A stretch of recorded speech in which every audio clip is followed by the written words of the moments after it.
Hello, हाय, मेरा नाम नरेंद्र पाठक है। मैं तुम लोगों को मैथ्स पढ़ाऊंगा। तो पहले पूछ रहा हूँ, सब तो अच्छे होंगे। तो पहले मैं स्टार्ट करता हूँ रिलेशन एंड फंक्शन। तो रिलेशन में 11 से स्टार्ट करूँगा। तो रिलेशन जानने के लिए कार्टेशियन प्रोडक्ट जानना जरूरी है। बहुत इजी से समझाऊंगा, ध्यान से समझना, ठीक है। तो पहले हम कार्टेशियन प्रोडक्ट समझते हैं। देखिए ध्यान से, कार्टेशियन प्रोडक्ट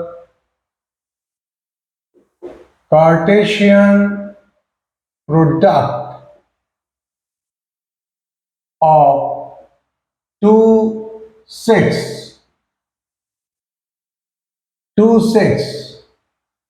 पहले मैं इसको सेट बिल्डर फॉर्म में लिख रहा हूं। हाँ, पहले सेट बिल्डर फॉर्म में लिख रहा हूं, उसके बाद मैं एग्जांपल देके समझाऊंगा। ध्यान से थोड़ा सा, A cross B equal to होता है ए कॉमा बी। इसको ऑर्डर पेयर बोलते हैं। जैसे कोऑर्डिनेट में A comma B X comma Y लिखते हैं ना, यहाँ पे उसको ऑर्डर पेयर बोलते हैं। तो ए कॉमा बी, जो जहां पे ए है, ए कैपिटल ए सेट ए का एलिमेंट है, और बी जो है वो कैपिटल बी का एलिमेंट है। ओके, यदि हम इसको ए क्रॉस से लिखते हैं, तो ए क्रॉस से यदि हम इसको लिखते हैं तो मेरा ऑर्डर पेयर ही होता है, order pair A comma B. किंतु ए और बी दोनों यहां पे ए का एलिमेंट है। ध्यान से देखो, जब ए क्रॉस बी माने Cartesian product of A cross B जब हम लोग कर रहे हैं, तो order pair A comma B आ रहा है। यहाँ पे जो स्मॉल है, जो फर्स्ट एलिमेंट है, वो सेट ए का एलिमेंट है, और जो बी है, जो बी सेकेंड एलिमेंट जो है, वो सेट बी का एलिमेंट है। उसी हिसाब से यदि हम ए क्रॉस से बोलते हैं, तो वो भी order pair A comma B में आ रहा है, किंतु उसका ए और बी दोनों जो है वो ए का एलिमेंट है। एक यदि हम इसको बी क्रॉस से लिखते हैं, तो देखिए ध्यान से देखो, यदि हम इसको बी क्रॉस से लिखते हैं तो क्या होगा, बी क्रॉस से, तो वो भी तुम्हारा ऑर्डर पेयर में आएगा, किंतु यहां पे जो पहला एलिमेंट है वो तुम्हारा बी का एलिमेंट होगा, सेट बी का एलिमेंट होगा, और बी जो है वो ए का एलिमेंट हो गया।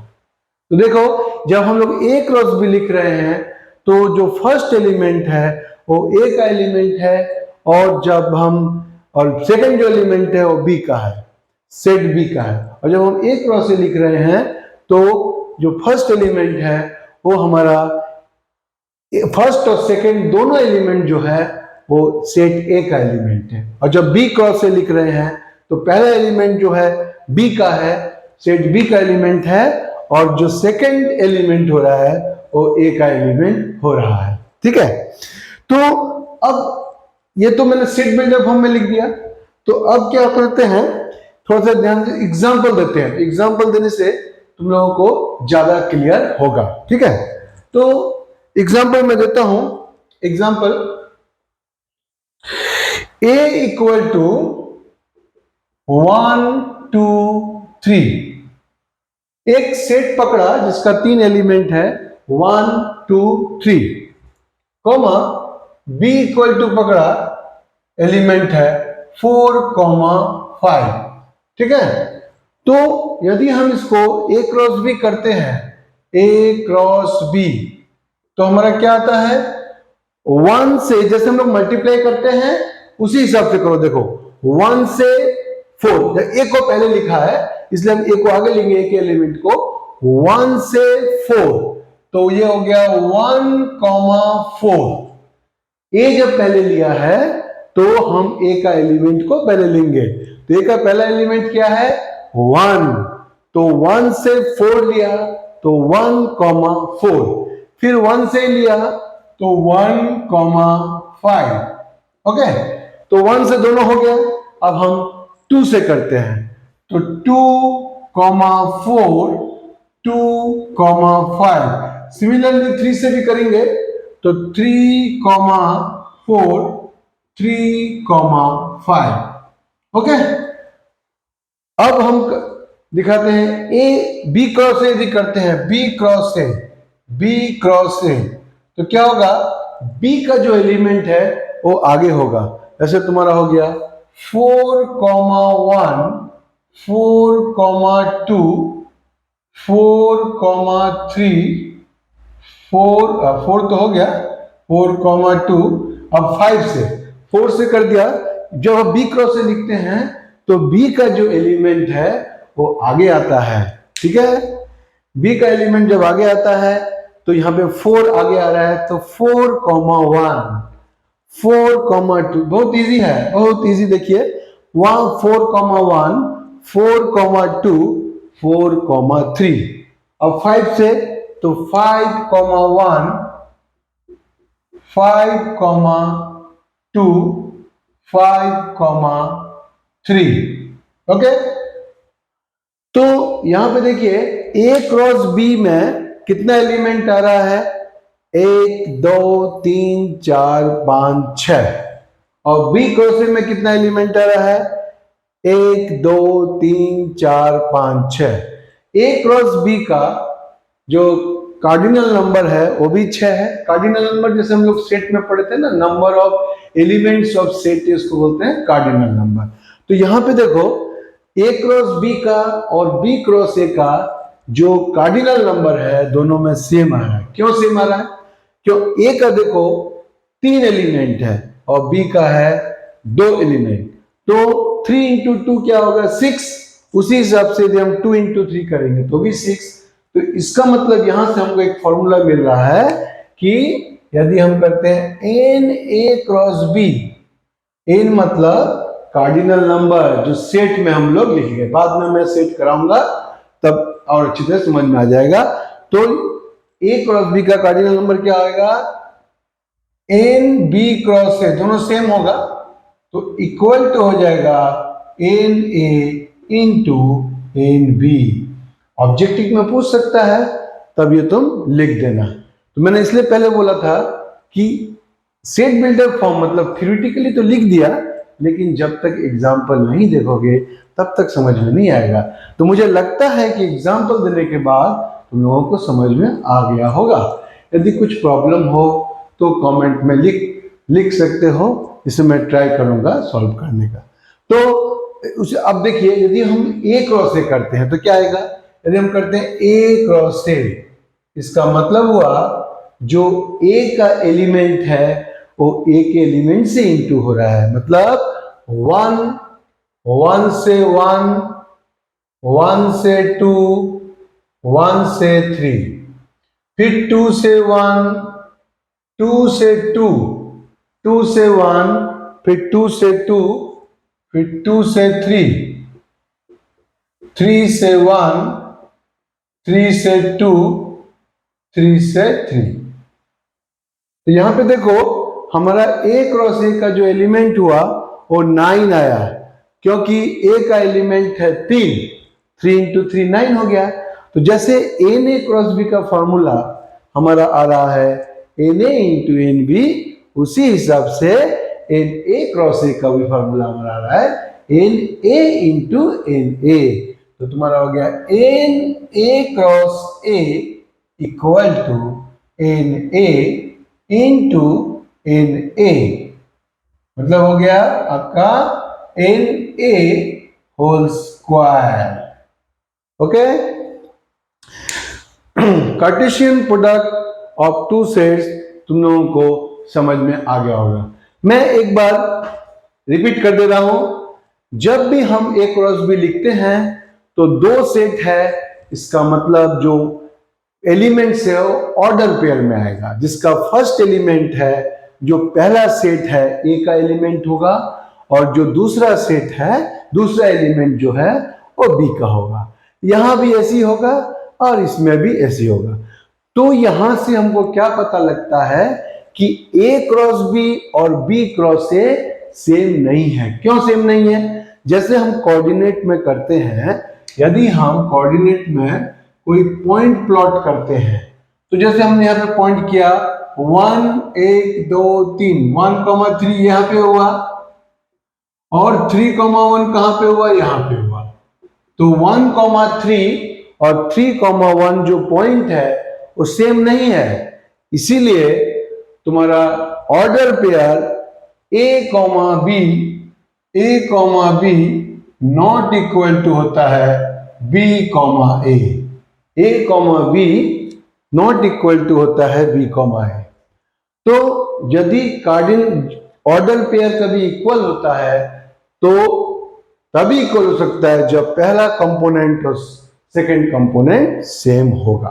ठीक है, मैं ऑर्डर पेयर पे एक एग्जांपल दे रहा हूं, फिर मैं रिलेशन स्टार्ट करता हूं।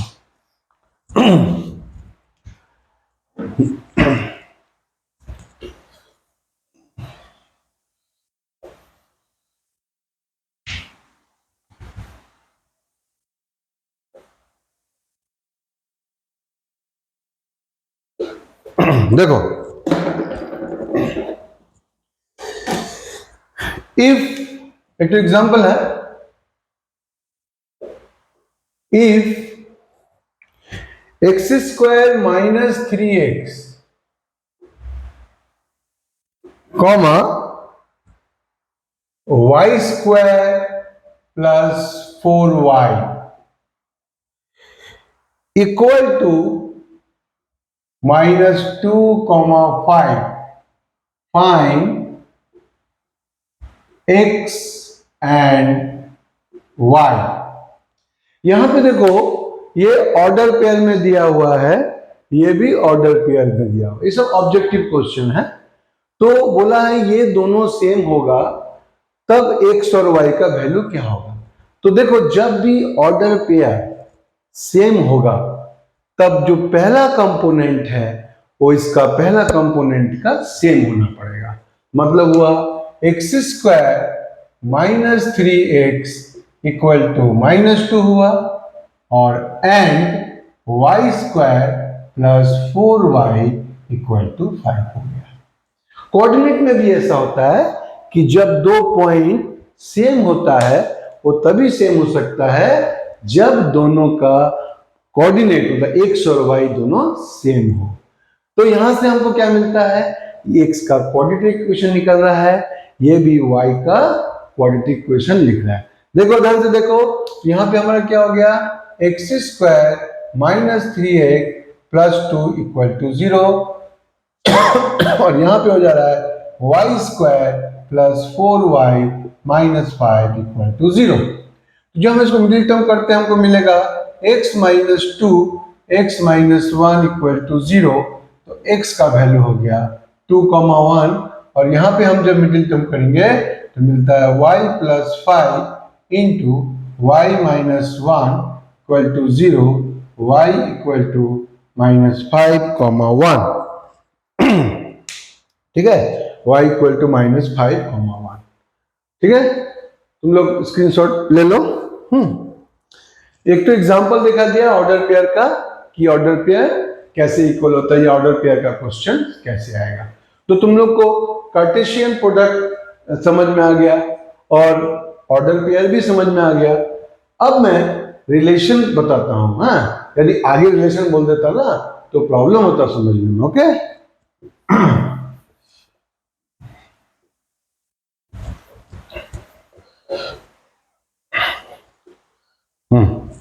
देखो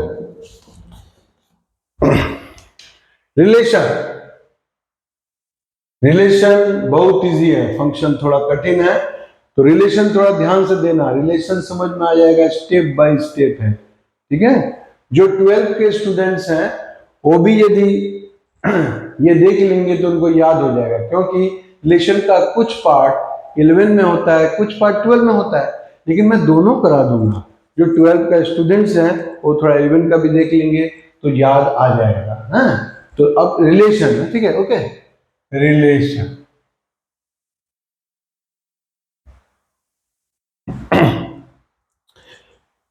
इफ पहला पॉइंट देखो, if R be a relation, if R be a relation from set A to set B, R एक रिलेशन है जो सेट ए से सेट बी है। इसका मतलब हुआ देन आर जो होगा वो ए क्रॉस बी का सबसेट होगा।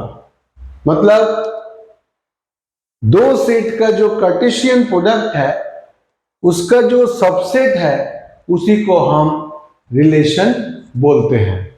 तो यदि हम आर को बोलेंगे सेट ए से सेट बी का रिलेशन, तो आर जो हुआ वो subset of A cross B हुआ। देखो जब थ्योरी बताऊंगा पहले थोड़ा सा प्रॉब्लम होगा, लेकिन जब भी एग्जांपल दे दूंगा तो क्लियर हो जाएगा। लेकिन पहले थ्योरी लिखना पड़ता है, इसलिए पहले मैं थ्योरी लिख रहा हूं। तो R is the subset of A cross B, और ए क्रॉस बी तो मैं समझा ही चुका हूं। तो हम लोग आर को सेट बिल्डर फॉर्म में कैसे लिखेंगे? तो हम लोग लिखते हैं R equal to x comma y such that, देखो यहां पे ए कॉमा बी लिखे या एक्स कॉमा वाई लिखे उससे कोई फर्क नहीं पड़ता। यहां पे लिखते हैं एक्स जो है वो बिलोंग्स टू ए है और वाई जो है वो बिलोंग्स टू बी है।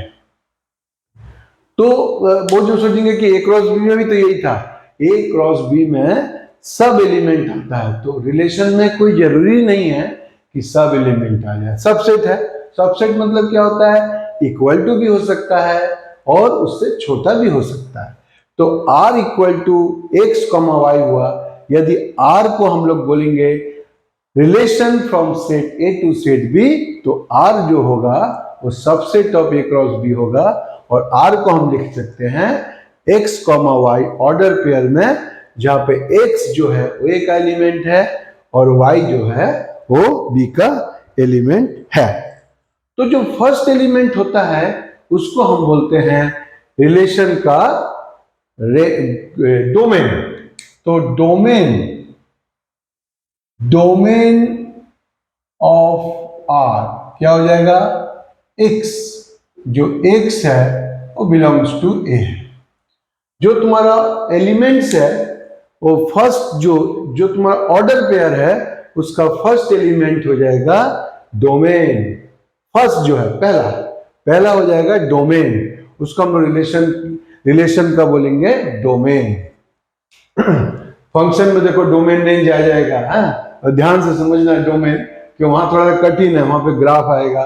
यहाँ पे ध्यान से दो कि जो रिलेशन का जो फर्स्ट कंपोनेंट है वो डोमेन, और जो सेकेंड कंपोनेंट है वो तुम्हारा रेंज हो गया। तो range of R equal to क्या हो जाएगा? y, और y जो है वो बिलोंग्स टू b है। एकदम इजी लैंग्वेज।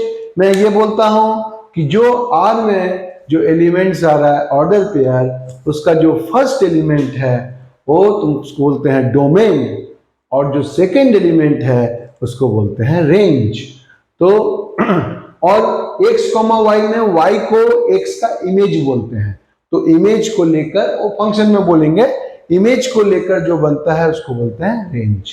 और जो सेकेंड सेट है उसको हम लोग कोडोमेन बोलते हैं। घबरा मत जाना, आस्ते आस्ते ध्यान से समझो, फिर ये नोट्स लिख लेना, फिर ध्यान से केयरफुली देखना, याद आ जाएगा आस्ते आस्ते।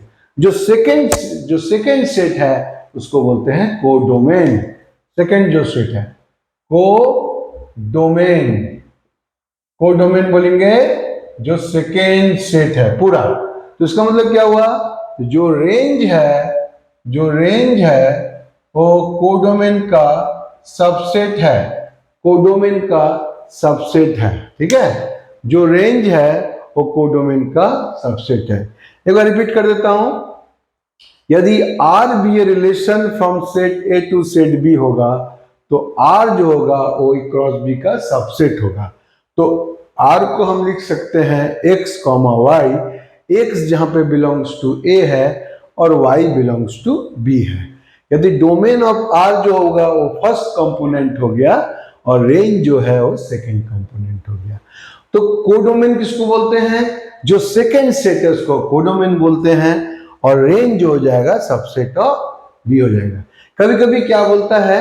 Are be a relation from set A to set A, तो वहां पे एक्स और वाई दोनों ए का एलिमेंट हो जाएगा। तो वहां कोडोमेन भी ए को बोलेंगे, वो एक ही बात है, वहां पे बी की जगह पर ए हो जाएगा। ओके, ये समझ में आ गया।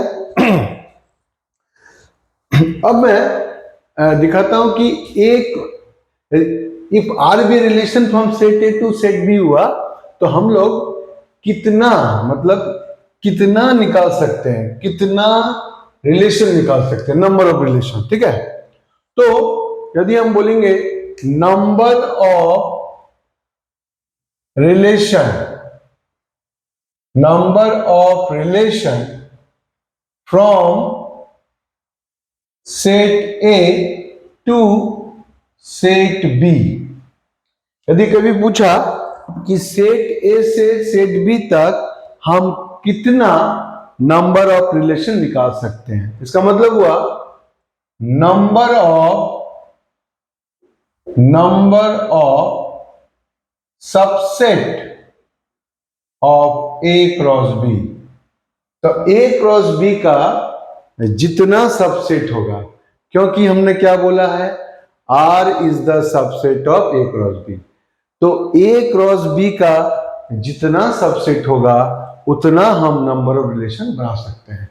तो सबसेट का फॉर्मूला सेट में क्या किया था, 2 टू द पावर n, तो यहां पे हमारा क्या आ जाएगा, 2 to the power n of A cross B. तो हम लोग ने एन ए क्रॉस बी को हमने क्या फॉर्मूला बोला था, n A into n B equal to हो जाएगा 2 to the power n A into n B. ये सब इंपॉर्टेंट फॉर्मूला है, लिख के रख लेना। ओके, तो जैसे हम लोग ये सेट देख लेना तो याद आ जाएगा, नंबर ऑफ सबसेट जब हम निकालते हैं तो क्या लिखते हैं, 2 टू द पावर एन लिखते हैं। तो यहां पे तो हम ए क्रॉस बी का निकाल रहे हैं, तो हम यहाँ पे क्या लिखेंगे, 2 to the power n A cross B equal to हो जाएगा 2 to the power n A into n B.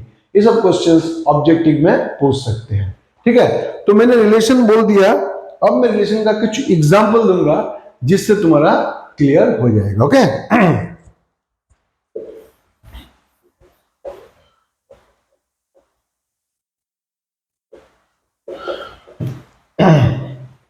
देखो एक तो एग्जाम्पल नंबर 1 देखो, example number 1, if R be a relation, if R be a relation in set A, if R be a relation in set A, in set A मतलब क्या हो गया, from A to A, ये लिखा नहीं रहेगा, मैं समझाने के लिए लिखा दिया, in set A मतलब from A to A।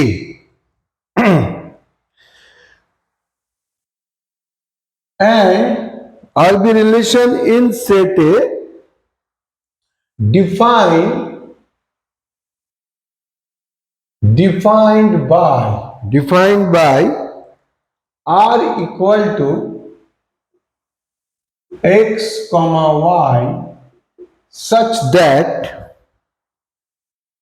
3x minus y equal to 0, comma x comma y belongs to A, where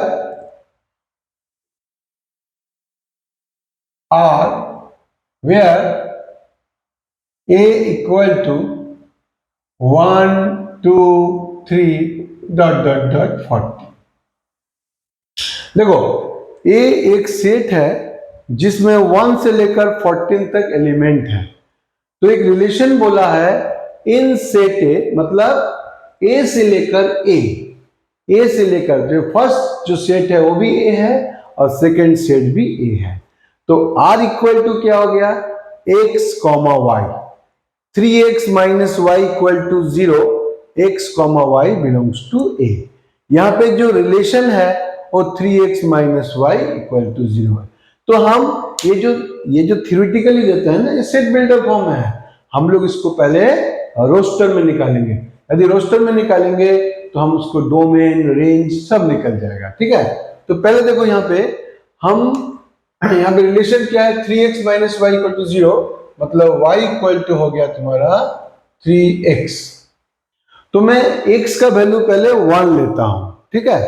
तो जब मैंने यहाँ पे, मैं समझाने के लिए एक टेबल बना रहा हूं, ओके, ये जरूरी नहीं है बनाना, ये समझाने के लिए थोड़ा बना रहा हूं मैं।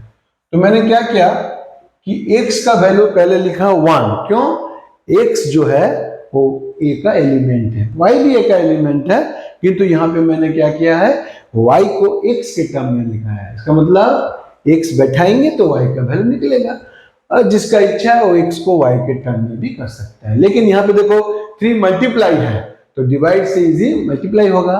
तो पहले x का वैल्यू हम 1 लेते हैं, तो 1 इंटू 3 कितना हो गया, 3, तो y का वैल्यू हो गया 3। जब हम 2 लेते हैं तो 6, 3 लेंगे तो तुम्हारा 9 हो गया, और 4 लेंगे तो तुम्हारा 12 हो गया, ठीक है। 5 लेंगे तो 15 हो जाएगा। 15 जो है वो a का एलिमेंट नहीं है, क्योंकि x और y जो होगा वो दोनों तो a का एलिमेंट होना चाहिए ना। तो यदि मैं x का वैल्यू 4 तक लेता हूं तो y 12 आ रहा है, तो जब 5 ले लूंगा तो 15 हो जाएगा, तो y जो है a का एलिमेंट नहीं होगा। तो यहाँ पे क्वेश्चन में क्या लिखा है, x और y दोनों जो है वो a का एलिमेंट होना चाहिए। तो हमको एलिमेंट मिल गया। अब हम इसको क्या करते हैं, इसको हम रोस्टर फॉर्म में लिखते हैं। रोस्टर मतलब एलिमेंट्स को पूरा शो कर देना, और सेट बिल्डर मतलब होता है जो थियोरिटिकली लिखते हैं, ओके। तो फाइनाइट जब एलिमेंट होता है तो हम उसको रोस्टर में लिख सकते हैं। देखो ध्यान से, तो तुम्हारा r इक्वल टू क्या हो गया, 1 बैठाया तो हमको मिला 3, 2 बैठाया तो हमको मिला 6, 3 बैठाया तो हमको मिला 9, और 4 बैठाया तो हमको मिला 12, ठीक है। तो हमको r का जो है एलिमेंट मिल गया। तो यदि कभी पूछेगा कि r को रोस्टर फॉर्म में लिखो तो ये हो गया। देखो मैं यदि खाली थ्योरी बोल के रख देता तो नहीं समझ में आता, तो जब तक एग्जाम्पल नहीं दे तो रिलेशन समझना थोड़ा टफ है, ओके। तो रिलेशन ध्यान से पढ़ना, क्यों, रिलेशन के ऊपर फंक्शन डिपेंड करता है, और फंक्शन थोड़ा कठिन ज्यादा है, लेकिन मैं फंक्शन एकदम डिटेल तुम लोग को समझाऊंगा। हाँ, ग्राफ आजकल क्या होता है 11-12 में ना ग्राफ क्लियर नहीं दिखाता, मैं जो इंपॉर्टेंट ग्राफ है वो भी दिखा दूंगा। इसलिए रिलेशन जो है थोड़ा ध्यान से समझो। तो रिलेशन में हम लोग का ये जो क्वेश्चन है उसमें एलिमेंट जो है 4 एलिमेंट्स आ गया। अब इसको हम यदि डोमेन पूछेगा तो क्या लिखेंगे, तो डोमेन ऑफ आर क्या हो जाएगा, जो फर्स्ट एलिमेंट है उसको हम डोमेन बोलेंगे। तो 1, 2, 3, 4। और एक चीज समझना भाइयों, कभी भी सेकेंड ब्रैकेट छोड़कर मत लिखना, क्योंकि ये आपका सेट है। सेट को हम सब समय सेकेंड ब्रैकेट या ब्रैसेस बोलते हैं इसको, फर्स्ट ब्रैकेट, सेकेंड ब्रैकेट, कोई सेकेंड ब्रैकेट बोलता है, कोई ब्रैसेस बोलता है। तो इस टाइप का ब्रैकेट ही तुमको लिखना पड़ेगा, ओके। तो डोमेन ऑफ आर क्या हो जाएगा, 1, 2, 3, 4। और रेंज क्या हो जाएगा, रेंज तुम्हारा हो जाएगा रेंज ऑफ आर।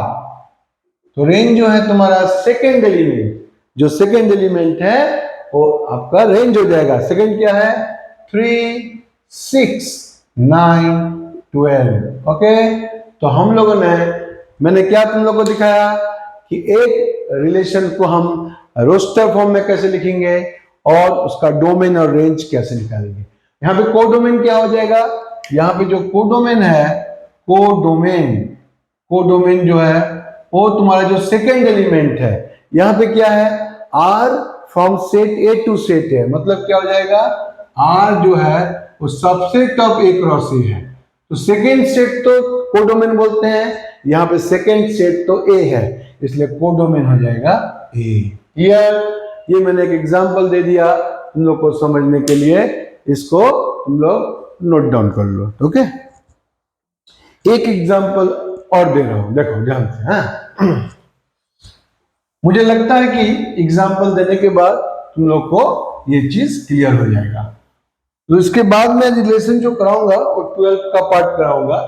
तो जो लोग 12 में हैं वो ये चीज समझ सकते हैं पहले से, और जो 11 में भी वो भी कर सकते हैं, क्योंकि ज्वाइंट जो लोग ज्वाइंट आईआईटी मेंस लोग देते हैं तो रिलेशन फंक्शन पहले से कर लें तो ज्यादा इजी होगा, क्योंकि कुछ पार्ट 11 में रहता है, कुछ पार्ट वहां रहता है, आधा किया आधा नहीं किया, उससे प्रॉब्लम होगा।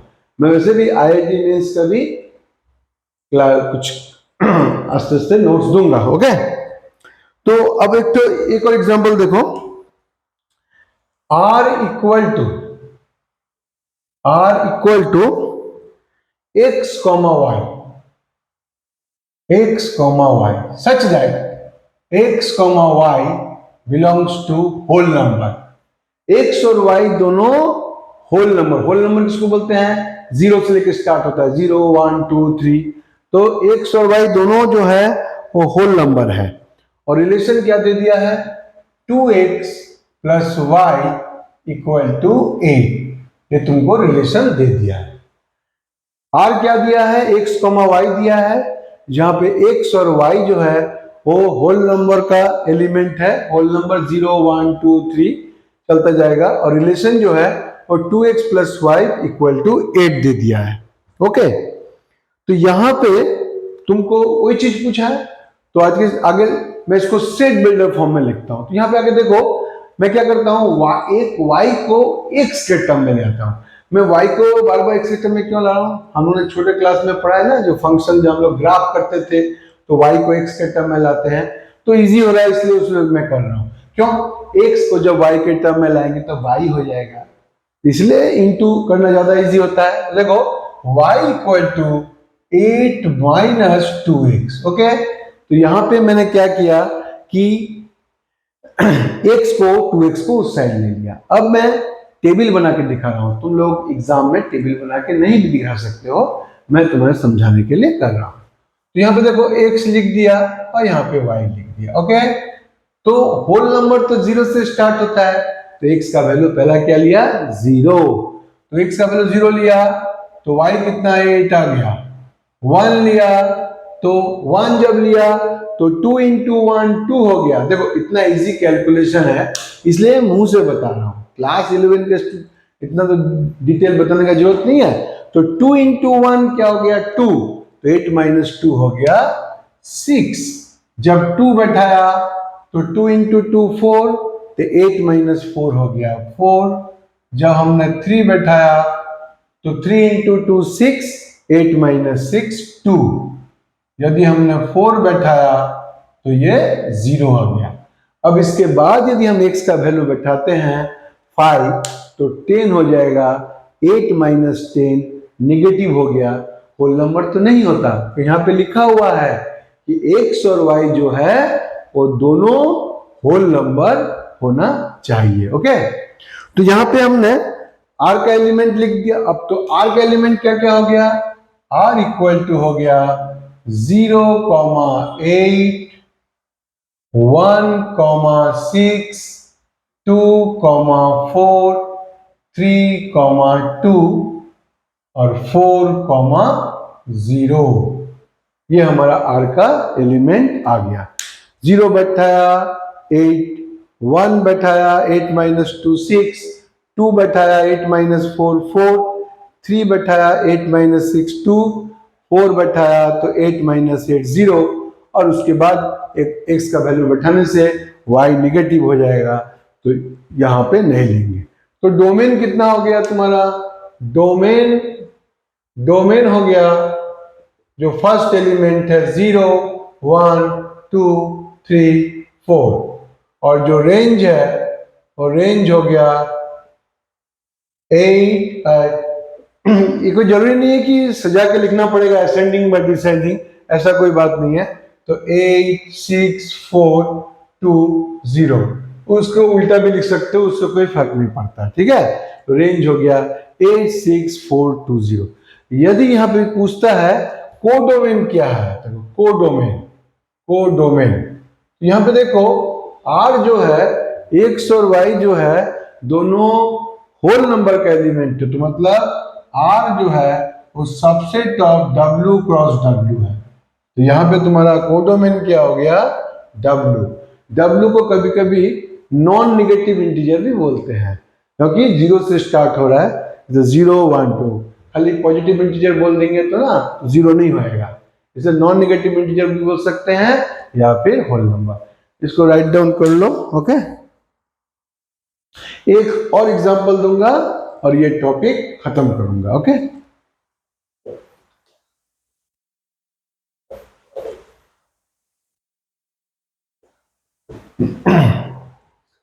देखो एक और एग्जांपल देखो, if R be a relation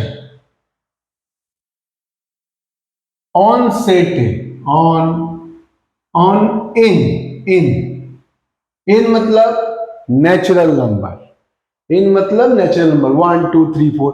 on in मतलब क्या हो जाएगा, ऑन इन मतलब हो जाएगा R is the subset of n cross n, मतलब R का जो फर्स्ट एलिमेंट है वो भी नेचुरल नंबर होगा और सेकंड जो एलिमेंट है वो भी नेचुरल नंबर होगा। ठीक है, तो यहां पे देखो अब रिलेशन क्या दिया है, तो R इक्वल टू हो जाएगा x comma y such that y equal to x plus 12 by x comma x comma y belongs to n। ठीक है, यहां पे जो r है वो ऑर्डर पेयर में है और y जो है x प्लस 12 बाई x है। यहां पे जो x और y दोनों नेचुरल नंबर है। ठीक है, तो पहले यहां पे हम जो x का वैल्यू है वो 1 से, अब देखो यहां पे ये 12 बाई x है, तो यहां पे हम x का वैल्यू ऐसा बैठाएंगे जो 12 का फैक्टर हो, क्योंकि यदि 12 बाई 5 बैठा दिया तो ये तो फ्रैक्शन में हो जाएगा, तो y का वैल्यू तो फ्रैक्शन नहीं होगा, नेचुरल नंबर होगा। तो 12 का फैक्टर क्या क्या होता है, तो 12 का हम यहाँ क्या क्या बैठा सकते हैं, 1 तो सबका फैक्टर होता है, और 12 का फैक्टर क्या होता है, 12 2 होता है, 3 भी होता है, 4 भी होता है, 6 भी और 12 भी। ठीक है, 12 का फैक्टर क्या क्या है, ये 12 का फैक्टर क्यों लिया, क्योंकि ये 12 बाई x है। x का वैल्यू हम ऐसा बैठाएंगे जिससे 12 कट जाए। 12 किससे कटेगा, 12 का जो फैक्टर्स होगा नीचे उसी से 12 कटेगा। तो यहाँ पे 12 का फैक्टर क्या क्या होता है, 1 तो सबका फैक्टर है, 2 है, 3 है, 4 है, 6 है और 12 है। तो जब हम यहाँ पे लिखेंगे तो देखो, यदि x का वैल्यू 1 बैठाएंगे तो 1 प्लस 12 बाई 1, तो 1 प्लस, मैं तुमको दिखा देता हूँ फिर कोई किसी को प्रॉब्लम हुआ तो देखो, जब x इक्वल टू 1 है तो y कितना आ रहा है, 1 प्लस 12 बाई 1, मतलब हो गया 1 प्लस 12 इक्वल टू 13। तो जब x का वैल्यू तुम्हारा 2 है तो y इक्वल टू क्या हो रहा है, 1 plus 12 by 2 equal to 1 plus 6 equal to 7।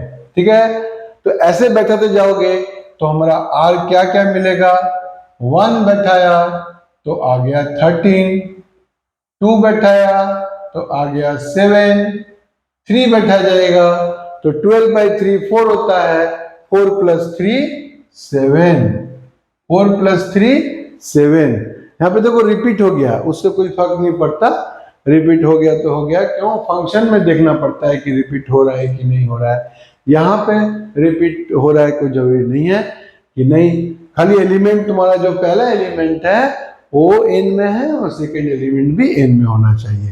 तो जब x का वैल्यू 2 बैठाया तो 12 बाई 2 6, यहाँ पे थोड़ा गड़बड़ हो गया, यहाँ पे हमने 2 बैठाया तो ये तुम्हारा हो गया 2 प्लस 12 बाई 2, तो ये 2 हो जाएगा, ये तुम्हारा 8 हो गया, तो गड़बड़ हो गया, तो 2 बैठाने से हमारा 8 आ रहा है। ओके, जब 3 बैठाया तो 3 प्लस 4 7 हो गया, 4 बैठाया तो 4 प्लस 3 7 हो गया। और जब हमने 6 बैठा रहा हूं तो 6 बैठाने से 6 प्लस 2 8 हो जा रहा है। 6 बैठाने से 6 प्लस 2 ये 12/6 2 हो गया, 8 हो जा रहा है। और 12 बैठाने से ये 13 हो जा रहा है।